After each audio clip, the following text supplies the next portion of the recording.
Alamak, bulan 3 baru nak mula persekolahan. Bila ditanya ibu bapa dekat Malaysia, sebenarnya ramai lagi yang tak tahu pasal IGCSE. Jadi apa sebenarnya IGCSE ni? Halo, ibu bapa dengan anak-anak Malaysia. Nama saya Cikgu Elvin. Untuk credibility video ini, Cikgu Elvin juga membesar daripada Sekolah Rendah Kebangsaan sampailah Sekolah Menengah Kebangsaan mengambil SPM. Bagi pengalaman mengajar, Cikgu Elvin dah mengajar di sekolah antarabangsa selama 6 tahun. Jadi cikgu dah nampak dah perbezaan dengan persamaan IGCSE dengan SPM ni. Hari ni cikgu nak share. Number 1, pengenalan. Nama penuh SPM ni adalah Sijil Pelajaran Malaysia, manakala IGCSE terdiri daripada International General Certificate of Secondary Education. Maksudnya kedua-duanya adalah sijil untuk sekolah menengah. Jom kita lihat persamaan. Biasanya kita tengok Form 1 adalah tingkatan 1, tapi untuk IGCSE kita panggil Year 7. Nampak tak? Form 2 kita panggil untuk Year 8 adalah bersamaan dia. Alright? So, kita boleh lihat PT3 ni masa Form 3 untuk budak IGCSE sebenarnya diorang kena ambil Year 9 checkpoint. Manakala pada akhir tahun Form 5 tu kan, budak SPM kena ambil SPM, manakala Year 11 akan ambil IGCSE. Number 2, recognition ataupun pengiktirafan. Kita tahu SPM adalah dari Malaysia, manakala IGCSE ini sebenarnya dari Cambridge, United Kingdom. Disebabkan nama IGCSE dah international kan, sijil IGCSE sememangnya diterima di seluruh dunia. Dari laman web cambridgeinternational.org ini kan, kita memang dapat lihat Malaysia memang tersenarai dalam negara yang popular untuk menduduki Cambridge IGCSE. Ini bermaksud sijil IGCSE ni adalah sangat berguna untuk pembelajaran ataupun nak mencari pekerjaan di luar negara. Nombor 3, subjek dan kelulusan. Jom kita tengok. Untuk pelajar SPM, wajib untuk mengambil 6 jenis subjek, iaitu Bahasa Melayu, Bahasa Inggeris, Pendidikan Islam ataupun Pendidikan Moral, Sejarah, Matematik, Sains. Sains sebenarnya terdiri daripada 3 lagi subjek kan. Kita tahu kimia, contoh Fiziks, Biologi. Ini tidak terkira biasanya student akan ambil accounting dengan MS lagi. Jadi biasanya SPM sebenarnya ambil lebih kurang 9 sampai 10 subjek. Ingat, nak dapatkan sijil SPM tu wajib untuk pas sejarah dengan kredit Bahasa Melayu. Bagi pelajar IGCSE pula, minimum subjek yang perlu diambil adalah 5, maksimum 14. Jadi, apa subjek yang biasa mereka ambil? Cikgu bagi contoh. Biasanya, budak IGCSE akan mengambil Bahasa Inggeris, English, Matematik. Ini tak terkira MS lagi tau. Sains terdiri daripada 3 subjek, iaitu kimia, Biologi, Fiziks. ICT adalah subjek yang mereka kena ambil. Nampak tak? Sejarah is not compulsory. Tidak wajib. Okay? Satu lagi yang cikgu boleh bagi example adalah Bahasa Cina. Bahasa Cina. Ataupun kalau pelajar lain nak ambil Islamic Studies, boleh juga. Cikgu belum tulis lagi Bahasa Melayu dengan MS ya. Kalau dibandingkan jumlah subjek yang kita boleh lihat sekarang ni adalah lebih kurang sama dengan budak SPM sahaja. Dari laman web Cambridge International, subjek offered memang banyak. Dari segi subjek kita boleh lihat Arabic Language, French, Japanese, Global Perspective ataupun Islamic Studies. You can actually go for it.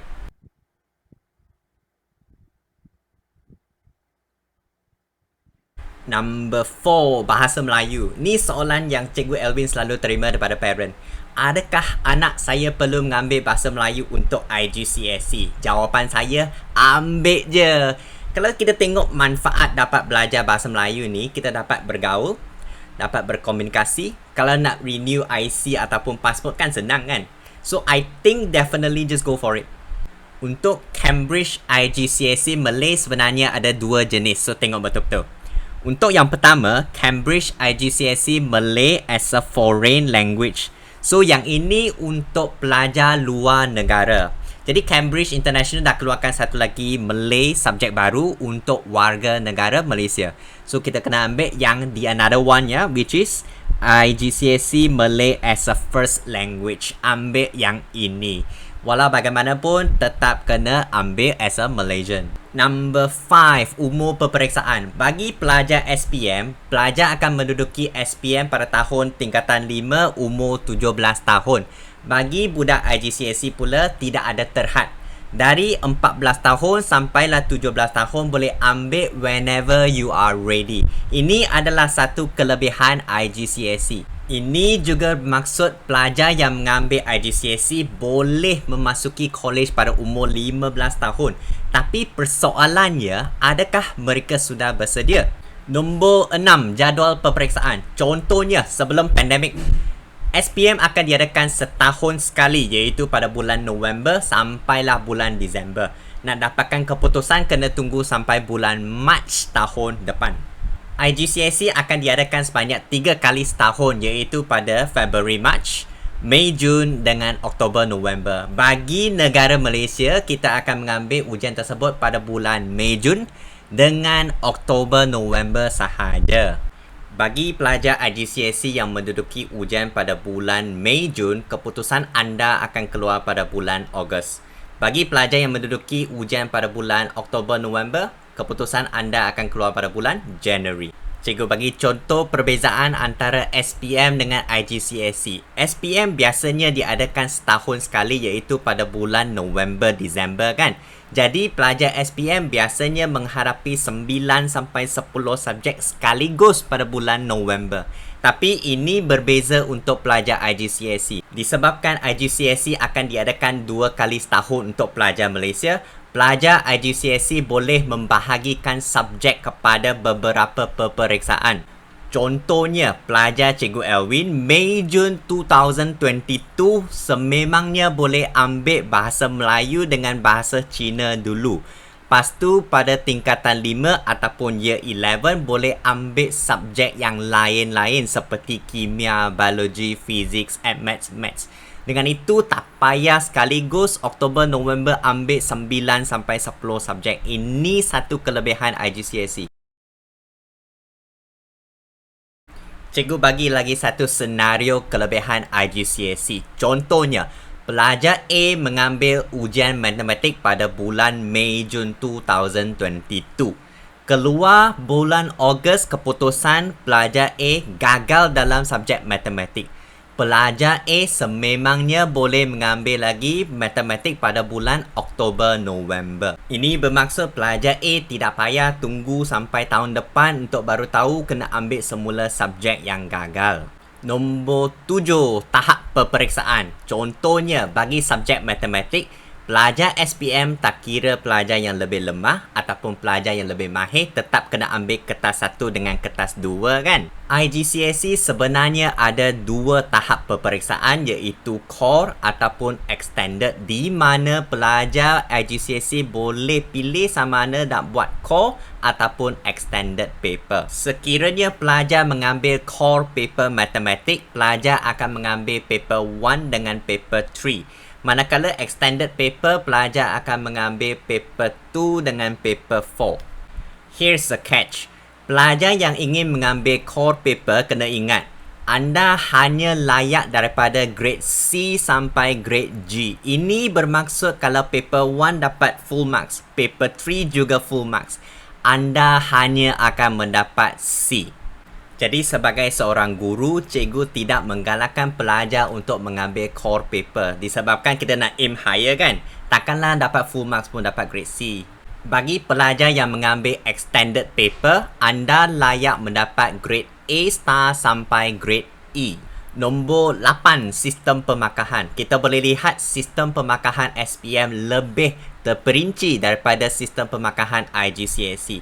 Dari segi A, SPM terdiri pada 3 jenis A iaitu A-, A dengan A+. Manakala IGCSE pula hanya ada 2 jenis A iaitu A dengan A star. Bagi grade C, jom kita tengok. Untuk SPM, grade C adalah pada markah 50 dan ke atas.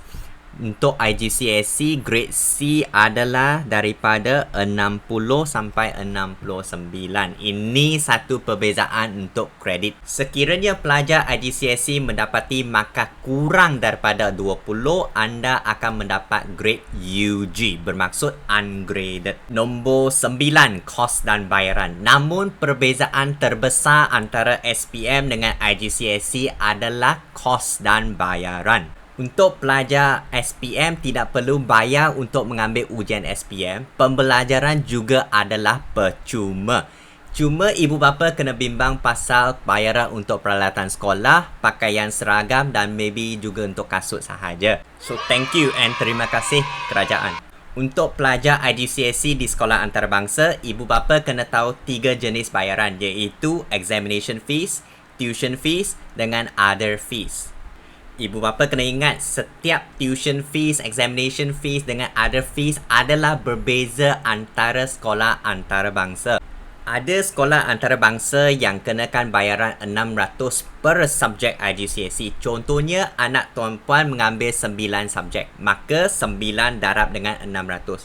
Ada juga sekolah antarabangsa yang kenakan bayaran 2,400 per subjek. Maksudnya 9 darab dengan 2,400. Untuk tuition fees itu bermaksud kos pembelajaran setahun. Ada international school yang harganya 20,000 setahun.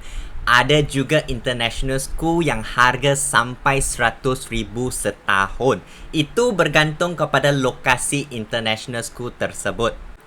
Apa sebenarnya other fees ni? Biasanya international school akan ada banyak aktiviti dengan facilities. Contohnya, ada gym, ada teater, ada swimming pool, ada fencing, archery, eksperimen dan juga artificial intelligence robot. Jadi semua ni kena ada maintenance.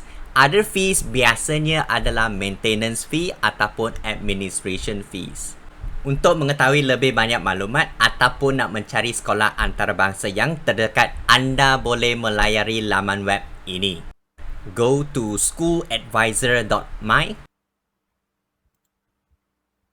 Dalam laman web ini, ibu bapa boleh filter jenis sekolah ataupun nak cari sekolah international school yang terdekat.